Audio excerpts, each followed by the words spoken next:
Hello मेरे प्यारे बच्चों, मैं आर के सर स्वागत करता हूं आपका मेरे ऑफिशियल चैनल आर के विद्यापीठ में। बेटा, इस किताब को तो आप लोग जानते होंगे, विद्यासागर की, मोदी सर की ये किताब है। बड़ी अच्छी किताब है, ठीक है ना। चलिए, ज्यादातर बच्चों की डिमांड रहती है कि सर इस किताब को हल करवाइए, क्योंकि ये किताब बढ़िया बनी हुई है। मेरे हिसाब से बहुत बढ़िया क्वेश्चन है इसमें, ठीक है ना।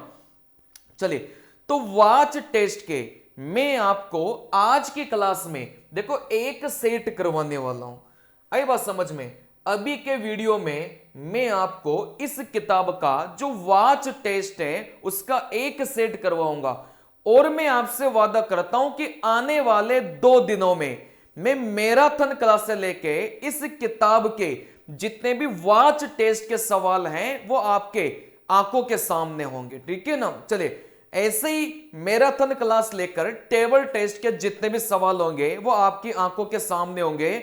ऐसे ही हिडन क्यूब के जितने भी सवाल हैं वो वैसे ब्रिक वाले सारे सवाल हो। मतलब मैं एक एक दिन में बड़ी बड़ी लंबी लंबी मैराथन क्लास से लेके मैं आपको सारे करवा दूंगा इसके क्वेश्चंस, ठीक है ना। चलिए, मतलब उन क्वेश्चंस को मैं छोड़ दूंगा जो बहुत आसान होंगे। आई बात समझ में। उन क्वेश्चंस को मैं ले लूंगा जो थोड़े से अलग पैटर्न के हैं, अलग टाइप के हैं। तो उन सभी सवालों का कलेक्शन आने वाले 2 दिनों के अंदर आपको मिल जाएगा। तो जो भी बच्चा नया हो चैनल को सब्सक्राइब कर लेना, ठीक है ना। चलिए, और प्लेटफॉर्म वाली जो किताब है उसके भी मोस्ट इंपोर्टेंट जो सवाल हैं भाई सारे करेंगे ना, कोई मतलब नहीं है। जो अलग पैटर्न के सवाल हैं जो आपको बनाने में दिक्कत आए उन सवालों को मैं आपको करवा दूंगा, पूरी को करवा दूंगा, ठीक है ना। चलिए, तो इस वीडियो में तो वाच टेस्ट का अपन इस विद्यासागर पब्लिकेशन की किताब का एक टेस्ट में अभी इस वीडियो में करवाऊंगा, ठीक है ना। चलिए, तो आप लोग देख लेना, इस वीडियो को बढ़िया से देखना, कुछ ना कुछ सीखने को मिलेगा। काफी अच्छी किताब है और कंप्लीट में करवा दूंगा। देखो यहां से देखो, बहुत ज्यादा प्रैक्टिस, बहुत ज्यादा अलग अलग पैटर्न के सवाल करने से सिलेक्शन नहीं होता। मतलब एक ही किताब को बार बार उसी को रिवाइज करते रहो, ज्यादा फायदे में रहोगे, ठीक है ना। बाकी टेस्टों से अपने टेस्ट दो ही सही। देखो यहां से टेबल देके रखा है, यहां से टेबल देके रखा है। सवाल में बोला था, सवाल में अपन को बोला गया था, देखो यहां से सवाल में अपन को बोला गया था कौन सा ऐसा अक्षर है जो पंक्ति 2 के सी के दाई की ओर आता है। अब ये उस किताब का एक सेट है, ये मेरे सवाल नहीं है, ये विद्यासागर पब्लिकेशन की जो किताब है उसका सेट है। अब आसान भी आएंगे, कठिन भी आएंगे, दोनों ही पैटर्न के सवाल आएंगे। ऐसा कौन सा अक्षर है जो पंक्ति 2, बेटा पंक्ति 2 कहां पर है। आप बोलेंगे सर पंक्ति 2 ये रही, ठीक है ना, पंक्ति 2 ये रही भाई, 1 2 3 4 5, तो पंक्ति 2 ये रही। ऐसा कौन सा अक्षर है जो पंक्ति 2 के सी के दाई की ओर है। देखो यहां से पंक्ति 2, आप बोलेंगे सर पंक्ति 2 का जो सी है वो यहां पर है, और इसके दाया ओर का पूछा था, इसका जो दाया ओर है वो आप बोलेंगे भाई कितना निकल के आ गया, यहां से डी निकल के आ गया। Which alphabet appears to the right of the C in second row, ठीक है ना। तो यहां से दूसरी पंक्ति में जो सी के दाई ओर था वो डी था, बस इतना ही पूछा था। तो बहुत आसान था ये, तो इसमें कोई बड़ी बात नहीं है। अपन सारे सवाल करेंगे, आसान कठिन मीडियम वाले, क्योंकि पेपर में सारे कठिन सवाल थोड़ी आते हैं। जैसे 10 सवाल रहेंगे ना तो 3 सवाल कठिन रहेंगे, 7 सवाल नॉर्मल सवाल रहेंगे, ठीक है ना। चलिए, यदि पंक्ति 1 और पंक्ति 3 को उलटकर लिखा जाए, कहने का मतलब पंक्ति 1 को भी उल्टो। देखो उलटने का मतलब क्या होता है, देखो 2 चीजें होती है, एक एक्स चेंज करना होता है, ठीक है ना। एक्स चेंज का मतलब क्या होता है भाई, जैसे 2 पंक्ति को एक्सचेंज करना है तो इधर वाली पंक्ति इधर आ जाएगी, इधर वाली पंक्ति इधर आ जाएगी, ठीक है ना। लेकिन यहां पर एक्सचेंज करने को नहीं बोला, यहां पर आपको बोला गया था, उलटने को बोला गया था। उलटने का मतलब क्या हुआ भाई, पंक्ति 1 को भी उल्टो और पंक्ति 3 को भी उलटना है। देखो उलटने का सीधा सा कॉन्सेप्ट यह है कि एक 5 की जगह आ जाएगा 5 1 की जगह चला जाएगा, 2 4 की जगह आ जाएगा, 4 2 की जगह चला जाएगा, और जो बीच में है वो वहीं का वहीं रहेगा। उलटने का मतलब बस इतना सा होता है, ठीक है ना। जैसे इस पंक्ति 5 को उलटना है तो ये दोनों आपस में उलट जाएंगे भाई, 5 और 1 आपस में जगह चेंज कर लेंगे। ये ए तो यहां आ जाएगा और बी आपका यहां चला जाएगा। वैसे ये दोनों आपस में अपनी जगह चेंज कर लेंगे और बीच वाला बीच में ही रहता है, ठीक है ना। चलिए देखो, पंक्ति 1 को भी अपन को उलटना है, इस पंक्ति 1 को भी अपन को क्या करना है बेटा, उलटना है। चलिए इस पंक्ति 3 को भी अपन को उलटना है। चलिए देखो, उल्टा उल्टी बाद में किया जाता है, लेकिन एक कंडीशन को छोड़कर। कौन सी कंडीशन? अगर सवाल की शुरुआत किसी अक्षर या फिर अंक से होती है तो फिर आप उलटने का काम पहले ही कर लेंगे, नहीं तो उत्तर गलत हो जाएगा। जैसे उलटने के बारे में लिखा गया था, उसके बाद सवाल की शुरुआत किसी अक्षर या अंक से हो तो फिर उलटने का काम पहले से ही कर लेना। जैसे सवाल में बोला गया था, सर उलटने के बारे में बोल दिया, फिर आगे क्या बोला था, पंक्ति 2 के सी के नीचे। देखो उलटने के बाद में जो सवाल है ना, उसकी शुरुआत कहां से हो गई, सर अक्षर से हो गई। अगर अक्षर से शुरुआत हो जाए तो फिर आप पलटने का काम पहले ही कर लेंगे, ठीक है ना। चलिए देखो, यहां से आप लोगों ने देखा भाई, पंक्ति जो पंक्ति 1 है और यहां से जो पंक्ति 3 है, आप ये मान के चल लो भाई आपने इनको उलट लिया। आई बात समझ में। चले फिर यहां से, क्योंकि देखो अपन ने पहले क्यों नहीं उल्टा, क्योंकि जो अक्षर अपन शुरुआत कर रहे थे वो पंक्ति 2 में आ रहा था, और जो अपन उलटने का कार्य कर रहे थे वो 1 और 3 में कर रहे थे। कहने का मतलब जिनको अपन उलट रहे थे उसका इस पंक्ति 2 के सी से कोई मतलब नहीं है।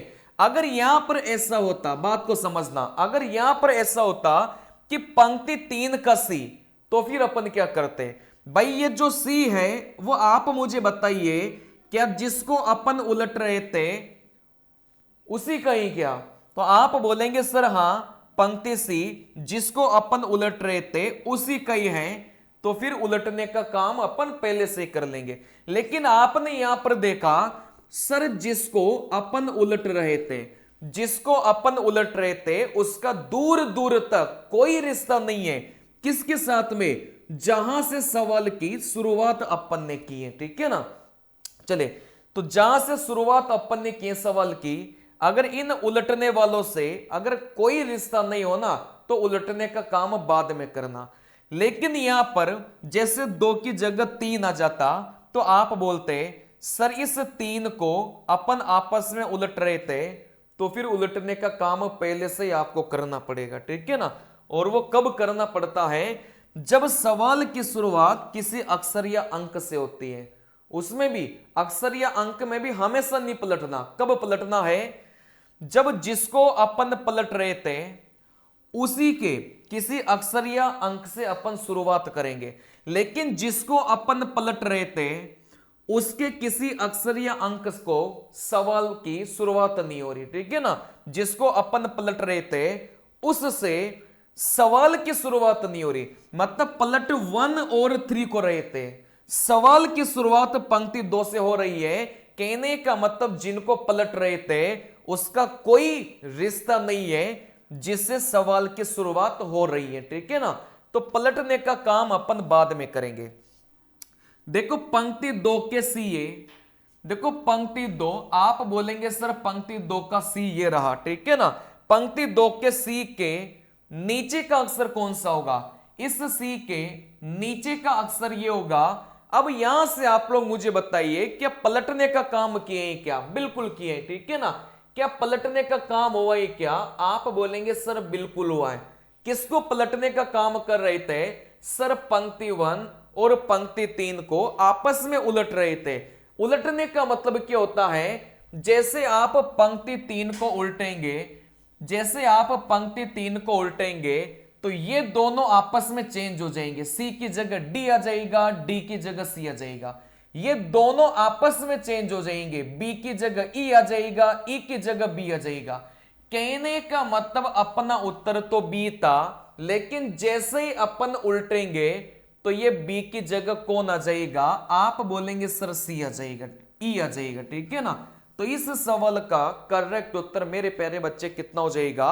यहां से ई निकल के आ जाएगा, ठीक है ना।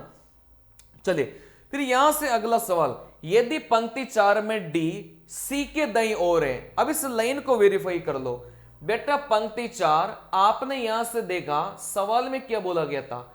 सवाल में अपन को बोला गया था कि पंक्ति 4 में जो डी है ना वो सी के दाईं ओर है क्या? आप बोलेंगे सर यहां से पंक्ति 4 में जो डी है वो किसके दाईं ओर है? सी के दाईं ओर है। मतलब ये बात बिल्कुल सही लिखी है, ठीक है ना। चलिए यदि पंक्ति 4 में डी सी के दाईं ओर आता है तो पंक्ति 4 का अंतिम अक्षर उत्तर होगा। इस पंक्ति 4 का अंतिम अक्षर कौन सा है? आप बोलेंगे सर यहां से बी है, तो फिर अपना करेक्ट उत्तर कितना हो जाएगा? बी हो जाएगा। सवाल में क्या बोला था कि यहां से डी अगर सी के दाईं ओर आता है तो आपका उत्तर क्या होगा? पंक्ति 4 का अंतिम अक्षर होगा। यदि ऐसा नहीं है तो पंक्ति 3 के बीच का अक्षर होगा। तो अपनी तो ये बात सही थी, अपनी ये बात सही थी। तो पंक्ति 4 का अंतिम अक्षर, पंक्ति 4 का अंतिम अक्षर आप बोलेंगे सर बी। तो इस सवाल का करेक्ट उत्तर कितना हो गया? यहां से बी निकल गया, ठीक है ना। चलिए अगले सवाल में अपन चलेंगे। पंक्ति 2 में सी के ऊपर वाले अक्षर के बाईं ओर कौन सा अक्षर आता है? देखो यहां से पंक्ति 2 में सी, बेटा यहां से पंक्ति 2 में सी ये रहा, ठीक है ना। पंक्ति 2 में सी के ऊपर वाले अक्षर, सी के ऊपर वाला अक्षर आप बोलेंगे सर ये रहा, ठीक है ना। के बाईं ओर, इसके बाईं ओर कौन आ जाएगा? आप बोलेंगे सर यहां से सी आ जाएगा। तो इसका करेक्ट उत्तर कितना हो जाएगा? बेटा सी हो जाएगा। पंक्ति 2 में जो सी था है ना, के ऊपर वाला अक्षर ये हो गया। के बाईं ओर आप बोलेंगे भाई कौन हो गया? बेटा यहां से सी हो गया, ठीक है ना। चलिए अगला सवाल, अगले सवाल में बोला गया था पंक्ति 5 के ई के ऊपर। बेटा पंक्ति 5 ये रहा, ई अपना ये रहा, ठीक है ना। पंक्ति 5 के ई के ऊपर कौन सा अक्षर है? बेटा ई के जस्ट ऊपर आप बोलेंगे सर ए है। तो इस सवाल का उत्तर ए हो जाएगा। अब काफी सारे बच्चे सोच रहे होंगे सर इतने आसान आसान। बेटा उस बुक का सॉल्यूशन मैं करवा रहा हूं, उस बुक में आसान कठिन मध्यम सारे सवाल हैं, थोड़ा सा धैर्य बनाए रखे, ठीक है ना। चलिए और पेपर में मैं बता दूं 10 में से 7 सवाल आसान मिलेंगे और आपको 3 सवाल कठिन मिलेंगे, ठीक है ना। आसान सवाल ही आपको पेपर पास करवाएंगे। 42 जो टी स्कोर निकलेगा ना आपका, वो आसान सवालों की मदद से ही निकलेगा। कठिन सवाल तो आपका स्कोर बढ़ाएंगे, आपको मेरिट में अंदर ले जाने की कोशिश करेंगे कठिन सवाल, अगर उनको बनाते हैं तो। लेकिन पास होने के लिए तो आसान सवाल बहुत होते हैं, ठीक है ना। चलिए इस प्रश्न का उत्तर वो अक्षर होगा जो पंक्ति 4 को उलटने के बाद बी और ई के बीच आया हो। अब यहां से मैं आपको एक कॉन्सेप्ट समझाता हूं। अगर ये सवाल दोबारा आ जाए, ऐसा सवाल अगर पेपर में दोबारा आ जाए जैसे ए बी सी डी और यहां से ई, चलिए अगर मैं इनको आपस में पलटूं, देखो यहां से मैं क्या सिखाना चाह रहा हूं उस बात को फोकस करना। देखो इनको आपस में पलट दिया जाए, जैसे आपस में इनको मैंने पलट दिया, पलटेंगे तो क्या हो जाएगा भाई? ई उठ के इधर आ जाएगा और ए उठ के इधर चला जाएगा। देखो डी उठ के तो यहां आ जाएगा और बी उठ के यहां आ जाएगा और सी अपनी जगह पर वैसा का वैसा ही रह जाएगा। अपन ने बस पलटा है, पलटने पर ये दोनों चेंज हो जाएंगे, ये दोनों चेंज हो जाएंगे और बीच वाला अपनी जगह पर रहेगा, ठीक है ना। अच्छा ऊपर वाले से बताना, ऊपर वाले से बताना भाई ए और सी के बीच में कौन है? ए और सी के बीच में कौन है? मैं आपको यही सिखाना चाह रहा हूं कि पलटने से हमेशा ध्यान रखना है ना। पहले यहां से समझ लो चीजों को। जैसे ऊपर से आप लोग देखेंगे तो ए और सी के बीच में कौन है? आप बोलेंगे बी है। नीचे वाले से देखो तो ए और सी के बीच में कौन है? सर यहां से भी बी है, ठीक है ना। चलिए ऊपर वाले से देखो सर बी डी के बीच में कौन है? बेटा बी और डी, बी ये रहा, डी ये रहा, और इनके बीच में कौन है? आप बोलेंगे सी है। तो ऊपर से देखा तो बी और डी के बीच में सी था, नीचे से आपने देखा तो बी है ना, बी और यहां से डी, इसके बीच में कौन आ गया? यहां से भी सी आ गया, ठीक है ना। चलिए देखो यहां से मैं और भी आपको बताना चाह रहा हूं, यहां से मैं और भी आपको बताना चाह रहा हूं भाई सी और ई के बीच में कौन है? आप बोलेंगे सर सी और ई के बीच में ऊपर से देखा तो यहां से डी है, और यहां से नीचे से देखा तो सी और ई के बीच में आप बोलेंगे सर नीचे भी क्या है? बेटा यहां से डी है। तो एक बात तो नोट लगाकर लिख लो, ये काफी समय आपका बचा सकती है पेपर में। पलटने से, पलटना मतलब रिवर्स, पलटने से बीच वाला अक्षर नहीं बदलता।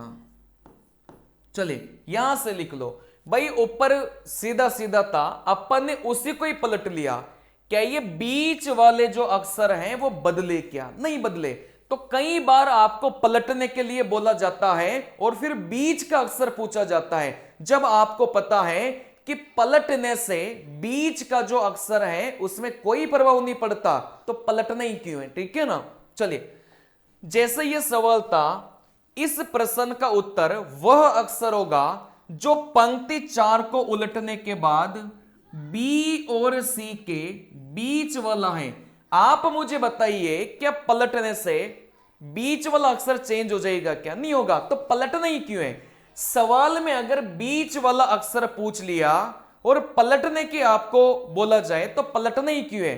पलटने से बीच वाला अक्षर चेंज नहीं होता, तो पलटना ही नहीं है, ठीक है ना। चलिए तो यहां से जो पंक्ति 4 है, यहां से आप बोलेंगे सर बी ये रहा, बी ये रहा और ई ये रहा, तो इसका उत्तर कितना आ जाएगा? बेटा यहां से ए आ जाएगा। आप पलटा पलटी करोगे ना तो भी उत्तर यही निकलेगा। आई बात समझ में? जब पलटने से बीच वाला अक्षर चेंज नहीं होता तो पलटना ही क्यों है, ठीक है ना। चले तो इस वाले को ध्यान रखना, इंपॉर्टेंट है, आपका काफी सारा समय ये बात बचा सकती है। अगला सवाल, यदि कॉलम 2 के सभी अक्षर उलट दिए जाए, बेटा कॉलम 2 और इसके सभी अक्षरों को उलट दिया जाए, ठीक है ना। चले तो पंक्ति 2 में ई एवं बी के बीच का अक्षर क्या होगा? अब मैंने आपको क्या सिखाया था? मैंने आपको यह सिखाया था भाई पंक्ति 2, ठीक है ना। चले देखो यहां से उलट किसको रहे थे? कॉलम 2 के अक्षरों को अपन उलट रहे थे।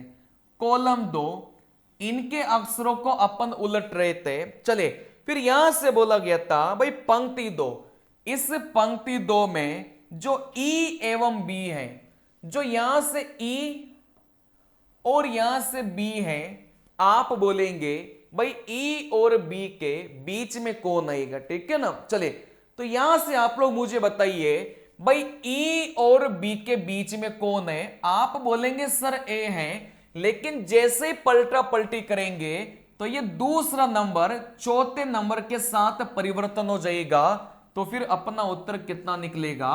बेटा यहां से डी निकलेगा, यही तो होगा। चलिए सवाल में पूछा गया था कि ई और बी के बीच में कौन है? आप बोलेंगे सर ई और बी के बीच में ए है, लेकिन पलटा पलटी भी तो करेंगे ना, पूरे कॉलम 2 को पलटा पलटी करवाया था, तो ये जो दूसरा नंबर है चौथे नंबर के साथ में क्या हो जाएगा? बेटा चेंज हो जाएगा। तो फिर अपना उत्तर कितना आ गया? यहां से 4 निकल के आ गया, डी निकल के आ गया, ठीक है ना। चलिए अगला सवाल, यदि पंक्ति 1 एवं 2 को उलट दिया जाए, पंक्ति 1 को भी उल्टेंगे, पंक्ति 2 को भी अपन को उलटना है, ठीक है ना। चले तो कॉलम 3 में सी और ए के बीच कौन सा अक्षर रहेगा? चले जो पलटा पलटी अपन कर रहे थे, आप मुझे बताइए जो पलटा पलटी अपन कर रहे थे वो इस कॉलम 1 में कर रहे थे और यहां से कॉलम 2 में अपन पलटा पलटी कर रहे थे। इसको पलट दिया और इसको भी अपन ने क्या कर दिया, पलट दिया। ठीक है ना, मन में याद रख लो। चले फिर यहां सॉरी पंक्ति 1, पंक्ति को पलटा रहा था। ओके ओके, देखो यहां से अपन को पंक्ति 1 को उलटना था और यहां से अपन को पंक्ति 2 को उलटना था। भाई पंक्ति 1 को उलटने के लिए बोला और यहां से पंक्ति 2 को उलटने के लिए बोला। मन में याद रख लो, अभी उल्टो मत हो। ठीक है ना, चले फिर यहां से बोला गया था भाई कॉलम 3 में सी और ए के बीच कौन आएगा। बेटा कॉलम 3 में सी और ए के बीच में आप बोलेंगे सर कौन आ गया। बेटा यहां से बी आ गया। आई बात समझ में। देखो यहां से पलटा पलटी अपन बाद में कर लेंगे। सवाल में क्या पूछा था भाई, ये कॉलम 3 था, उसमें सवाल में क्या पूछा था भाई, सी और यहां से ए के बीच में कौन आएगा। ठीक है ना, चलिए लेकिन मैंने आपको एक बात सिखाई थी, मैंने आपको जो बात सिखाई थी उसका आप लोग क्या करेंगे, पालन करेंगे। कौन सी बात मैंने आपको सिखाई थी कि जिसके बारे में अपन से पूछा गया था, क्या वो पलटा पलटी के बीच में आ रहा था क्या। आप बोलेंगे सर कॉलम 3 में सी और ए, मतलब ये वाली जो जगह है क्या ये पलटा पलटी में आ रही थी क्या। भाई पलटा पलटी में आ रही थी ना, क्योंकि यहां से अपन ने इस पंक्ति 2 को भी बदला था और यहां से अपन ने इस पंक्ति 1 को भी बदला था। ठीक है ना, चलिए तो यहां से अपन को कुछ नहीं करना, देखो यहां से भाई मन में सोच लो कि पलटा पलटी अपन कर चुके हैं। ठीक है ना, देखो सी एवं ए के बीच कौन सा अक्षर होगा। देखो जैसे पलटा पलटी आप लोग करेंगे है ना, सी और यहां से ए। ठीक है ना, चले जैसे पलटा पलटी आप लोग करेंगे, क्या बीच वाले अक्षर कभी चेंज होते हैं क्या। इस सवाल में कौन सा कॉन्सेप्ट लग रहा था कि पलटा पलटी करने से बीच वाले अक्षर कभी चेंज नहीं होते। आप इस पंक्ति 1 को पलट दो लेकिन बीच वाला अक्षर तो यहां का यही रहेगा। आप इस पंक्ति 2 को बदलो, ठीक है ना, चलिए आप इस पंक्ति 2 को बदलो तो आप बोलेंगे सर ये बीच वाला अक्षर भी यहां का यही रहेगा। आपने इस पंक्ति 3 को बदला क्या, आप बोलेंगे सर नहीं बदला। ठीक है ना, जब ये यहां का यही रहेगा, ये वाला भी यहां का यही रहेगा और इसको आपने बदला नहीं, तो आप बोलेंगे सर सी और ए के बीच में कौन फंस गया। आप बोलेंगे सर यहां से बी फंस गया। तो इसका करेक्ट उत्तर कितना हो जाएगा बेटा, बी हो जाएगा। ठीक है ना, यहां से बात को समझना, भाई पंक्ति 1 और पंक्ति 2 को अपन क्या कर रहे थे, पलट रहे थे। लेकिन पंक्ति 1 को पलटेंगे क्या ये चेंज होगा क्या, नहीं होगा, क्योंकि बीच वाला अक्षर है। जैसे पंक्ति 2 को बदलेंगे क्या ये चेंज होगा क्या, नहीं होगा, ये भी बीच वाला अक्षर है। क्या इस पंक्ति 3 को बदल रहे थे क्या, आप बोलेंगे सर पंक्ति 3 को नहीं उलट रहे। ठीक है ना, चलिए सवाल में क्या पूछा था, कहने का मतलब ये तो अपनी पोजीशन चेंज नहीं करेंगे, कितना भी पलट दो, किसी को भी कितना भी पलट दो।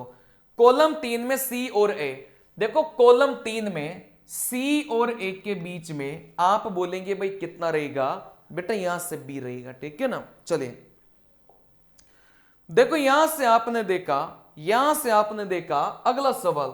अगले सवाल में बोला गया था पहली पंक्ति में बाएं से दाएं कॉलम 3 तक, चले जो पहली पंक्ति है उसमें बाएं से लेकर दाएं तक कॉलम 3 मतलब यहां तक चलना था। भाई यहां से पंक्ति 1 था, इसमें अपन को बाएं से लेकर दाएं तक कहां तक चलना था, आप बोलेंगे सर कॉलम 3 तक चलना था।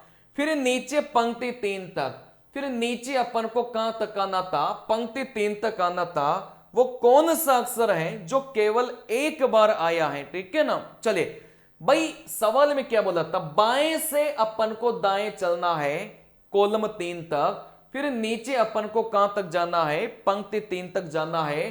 इस रास्ते में ऐसा कौन सा अक्षर है जो एक बार आया है। भाई ए को आपने देखा तो 2 बार आया, बी को आपने देखा 2 बार आया, तो सी एक ऐसा अक्षर है जो कितनी बार आया, यहां से एक बार आया है, ठीक है ना। चलिए अगला सवाल, अगले सवाल में बोला है ऊपर बाएं कोने से, बायां कोना कौन सा हो गया बेटा, ये हो गया, ठीक है ना। चले भाई ऊपर बोला है और बायां बोला है, तो ऊपर हो गया और बायां इधर हो गया, कहने का मतलब ये वाला कोना बायां ऊपर वाला कोना होता है, ठीक है ना। चले बाएं कोने से आरंभ करते हुए कॉलम 5 की ओर, देखो यहां से अपन चलेंगे और कहां तक अपन को चलना था, कॉलम 5 तक अपन को चलना था, कॉलम 5 ये रहा। चले फिर नीचे की ओर पंक्ति 5 तक आना था, नीचे की ओर अपन को कहां तक आना था बेटा, पंक्ति 5 तक अपन को आना था, ठीक है ना। ऐसा सवाल में बोला गया था। ऐसा कौन सा अक्षर है जो केवल एक बार आया है, देखो इस रास्ते में ए 2 बार आया, इस रास्ते में बी 2 बार आया, सी भी 2 बार आया, डी भी 2 बार आया, तो इस रास्ते में जो ई था वो कितनी बार आया है बेटा, एक बार आया है, ठीक है ना। चले तो यहां से अपने सवाल का करेक्ट उत्तर कितना हो जाएगा बेटा, यहां से ई हो जाएगा। क्या ये बात क्लियर है क्या। चले मिलते हैं इसी प्रकार के सेशंस के साथ में, तब तक के लिए मैं आपसे इजाजत चाहता हूं। 2 दिनों के अंदर विद्यासागर वाली जो किताब है उसके जितने भी घड़ी वाले सवाल हैं उनको कंप्लीट मैं आपको करवा दूंगा। जो मेरे को लगेंगे ना कि करवाने लायक है भाई, बिल्कुल आसान होंगे, उनको मैं इस मोमेंट पर छोड़ दूंगा, वो आप लोग कर लेंगे। मैंने इतने सारे लेक्चर पहले से पढ़ा दिया कि उनको आप लोग आराम से कर लेंगे। जो कठिन सवाल बनते हैं या फिर जो थोड़े घुमा फिरा कर बनने वाले सवाल हैं उनकी मैं आपको प्रैक्टिस करवाने वाला हूं इन 2 दिनों में, ठीक है ना। चले मिलते हैं अगले वीडियो में, तब तक के लिए नमस्कार मेरे प्यारे बच्चों।